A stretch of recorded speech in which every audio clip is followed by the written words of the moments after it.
5 বছর আগে বান্দরবান সফর করেন পুলিশের সাবেক আইজিপি বেনজির আহমেদ ও তার স্ত্রী সন্তান। ওই সময় বান্দরবান পৌরসভার মধ্যমপাড়ায় দীর্ঘদিন ধরে বসবাস করতেন আবুল কাশেম ও তার পরিবার। প্রায় 55 একর জায়গা ছিল তাদের দখলে, তবে তারাও লিজের নামে দখল করে রেখেছিলেন পুরো জমি।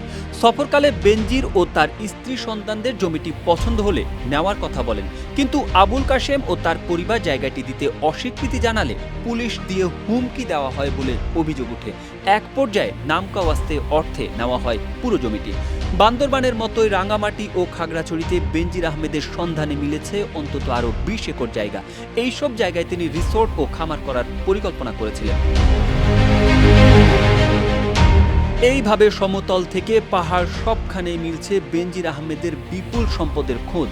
প্রায় 700 বিঘা জমি কিনে তিনি হয়েছেন ল্যান্ডলর্ড, অথচ তিনি শিল্পপতি ছিলেন না, বংশ পরস্পরায় বিপুল পরিমাণ সম্পদের মালিকও ছিলেন না। কিন্তু ড্রোন দিয়ে নকশা করে জমি দখল করতেন।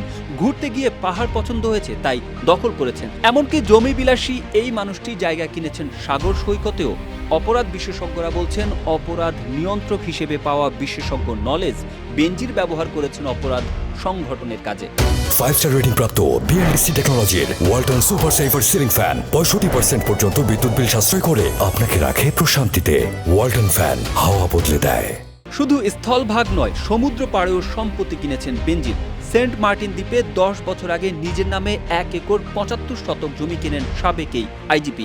এছাড়া কক্সবাজারের মেরিন ড্রাইভে ইনানি সৈকতে স্ত্রী ও 3 মেয়ের নামে কেনেন আরও 72 শতক জমি। ইনানি সৈকতে 2009 সালে স্ত্রী জিসান মির্জার নামে বেনজির 40 শতক জমি কেনেন। পাশাপাশি বেনজিরের 3 মেয়ে ফারিন রিশতা বিনতে বেনজির, তাহসিন রাইসা বিনতে বেনজির ও জারা জেরিন বিনতে বেনজিরের নামে 15 শতাংশ জমি কেনেন। বেনজির আহমেদকে পুঁজি করে তার শ্বশুর বাড়ির লোকজনও কোটিপতি হয়েছেন। তাদের বিষয়েও খোঁজ নিচ্ছে দুর্নীতি দমন কমিশন ও গোয়েন্দা সংস্থাগুলো।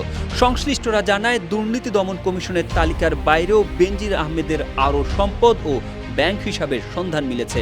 তার শ্বশুর বাড়ির লোকজনেরও দুর্নীতির তথ্য আসছে।